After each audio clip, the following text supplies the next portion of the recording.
فرمایا کہ اقتربت الساعہ، قیامت بہت قریب آ چکی، وانشق القمر، اور چاند پھٹ گیا،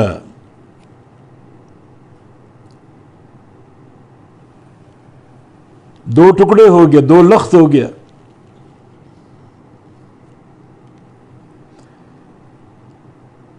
اللہ تعالیٰ نے یہ خبر دی، اور چاند کا دو لخت ہونا یہ واقعہ گزر چکا نبی علیہ السلام کے دور میں، نبی علیہ السلام کے معجزے کے طور پر، اللہ تعالیٰ کی ایک نشانی کے طور پر، اور لوگوں پر اقامت حجت کے لیے۔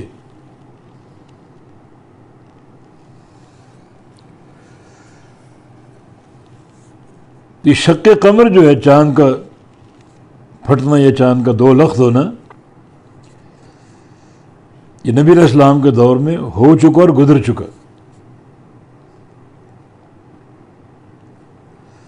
اس آیت میں تقدیم و تاخیر ہے، چاند دو لخت ہو چکا ہے اور قیامت آنے والی، تو پہلے چاند کا ذکر ہونا چاہیے تھا، پھر قیامت کا، تاکہ ترتیب قائم رہتی، مگر یہ واو بعض اوقات ترتیب کے لیے ہوتی ہے اور بعض اوقات مطلق جمع کے لیے ہوتی۔ دو خبریں اللہ تعالیٰ کی طرف سے دی گئیں، ایک قیامت کا قریب ہونا، دوسرا چاند کا دو لخت ہونا۔ سیدنا عبداللہ بن مسعود رضی اللہ عنہ، ان سے یہ مروی ہے،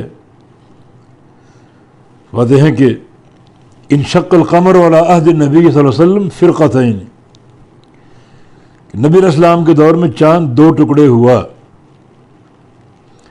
فرقتاً فوق الجبل و فرقتاً دونہ، لوگوں نے دیکھا ایک ٹکڑا پہاڑ کے اوپر دکھائی دے رہا تھا اور دوسرا اس سے نیچے۔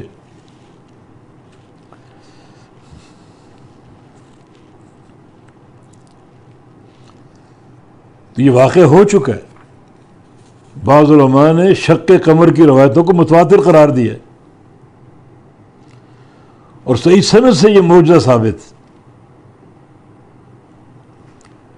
اور بعض حدیث میں کفار کے مطالبے پر یہ معجزہ ظاہر ہوا کہ اگر تم حق ہو تو اس چاند کے دو ٹکڑے کر کے دکھاؤ، رب تعالیٰ سے کہو دو ٹکڑے کر دے،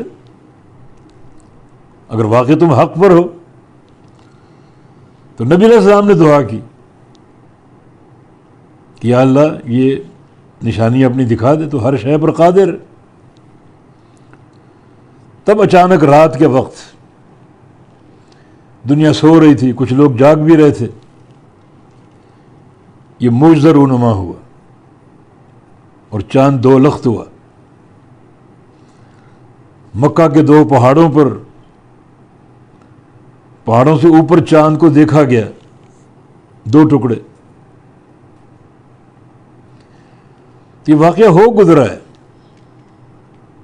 نبی علیہ السلام کے معجزے کے طور پر، اللہ تعالیٰ کی نشانی کے طور پر، اور اس قوم پر حجت قائم کرنے کے لیے۔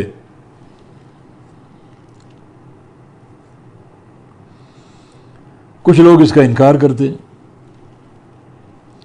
وہ کہتے ہیں یہ قیامت کے قریب یہ رونما ہوگا، یہ قیامت کی علامات قریبہ میں سے ہے۔ حالانکہ انشق القمر صیغہ ماضی ہے، جیسے اقتربت صیغہ ماضی، یہ ہو چکا ہے، کوئی ایسا قرینہ نہیں ہے کہ اس انشقہ کو ہم مستقبل کے معنی میں کریں۔ یہ واقعہ ہو گزرا، ہو چکا، نبی علیہ السلام کے معجزے کے طور پر۔